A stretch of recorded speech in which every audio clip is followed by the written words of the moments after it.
Three, two, one. Welcome to another edition of Anglican Unscripted. This is episode 255, the second update to the update of the politic episode we did last time with Peter. I'm Kevin Paulson. I'm the Reverend Peter Oldham. Today is the 7th of November 2016, one day before, who knows? Who knows? Peter knows.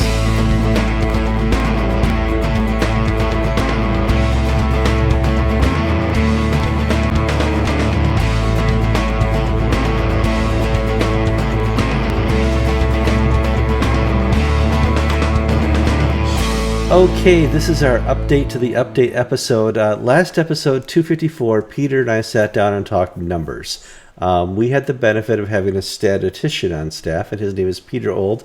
And this is what you do for a living. You look at numbers, you make models, and you tell customers sometimes what they want to hear, sometimes what they don't want to hear based on your analysis of data.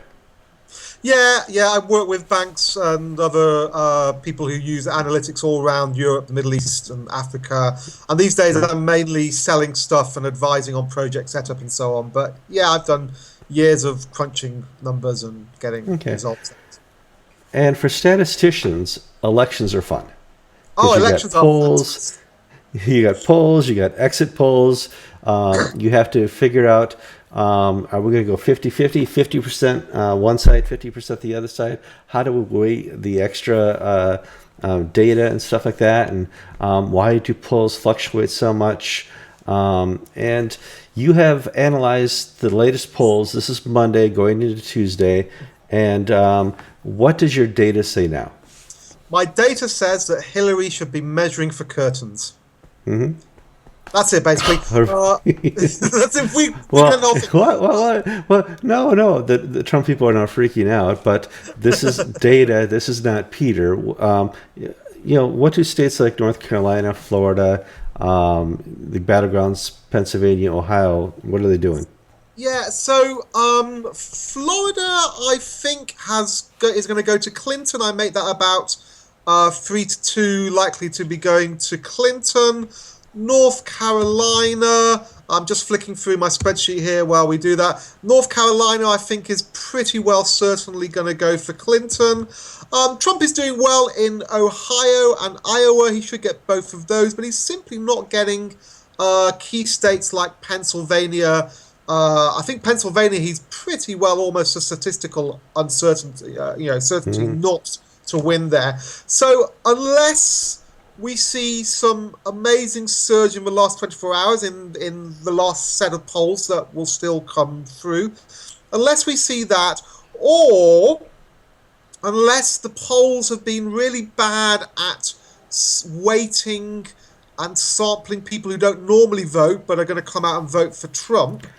Well, unless one of those two things happen, it's game over. Let's talk about what weighting the polls means. Yes. Generally, when you think of in terms like the country of the United States of America, we are clearly about 51%, 52% Democrat, 48% Republican. How does a pollster go and weigh the sample size they take of Democrats and the sample size they take of Republicans when they do a poll? How do you know who's going to be motivated? Well, there are all kind of techniques.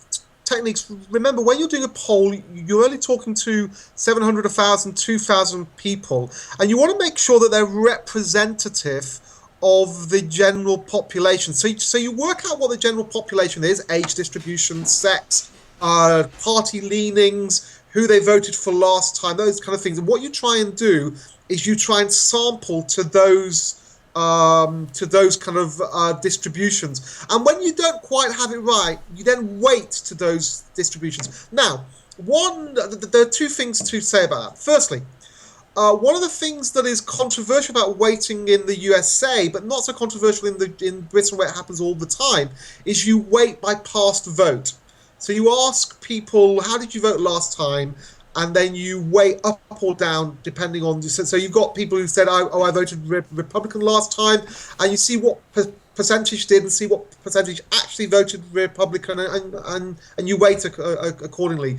We do that as standard here in Britain, and we do some clever stuff now with the polling firms on the online firms, where they go and ask people straight after the election, how did you vote? Then they come back a year later and 2 years later and ask them how they voted and see who can't remember.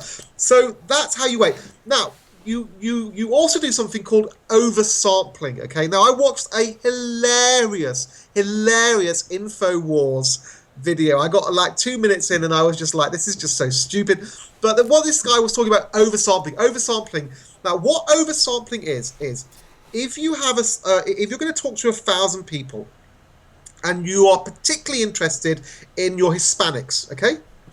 But you only have 100. If you talk people at random, you'd only have about 50 or 100 Hispanics, and that's not enough, not a large enough sample to make good viewpoints as to which way they going for Trump or Clinton and all that kind of stuff. So what you do is you oversample. You talk to 200, 300, 400 Hispanics, and that set gives you a much better definition of what's happening there. But then when it comes, and this is the key thing, when it comes to the final poll results, clearly not 4 out of every 10 people are Hispanic, only 1 out of every 10 people. So you weight down that oversample so it matches again the overall general population. Now, when you have people on the InfoWars and so on going, oh, oversampling, the polls are biased, they're ignoring this weighting back down so it matches the true population.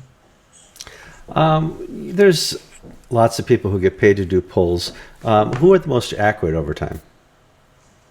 That question is to be asked the day after the last. Only the day after. If you're in consultancy, you're only as good as your last piece of work. YouGov have a great reputation. What's interesting this time is SurveyMonkey, who are the online sort of poll sort of thing. You set up polls, but they're doing a lot of online polling at the moment in almost every single state.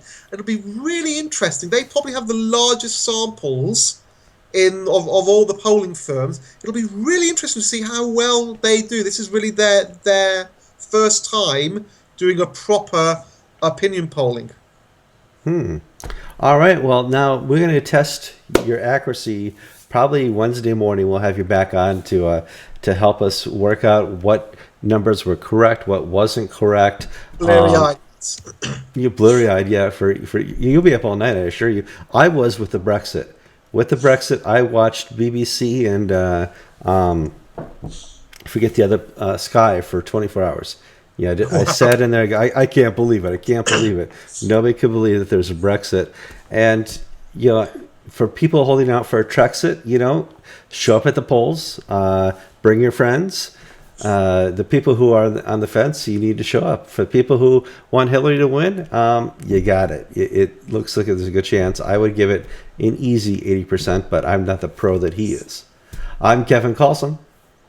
I'm the Reverend Peter Old. And you've been watching Anglican Unscripted, episode 255. You got it.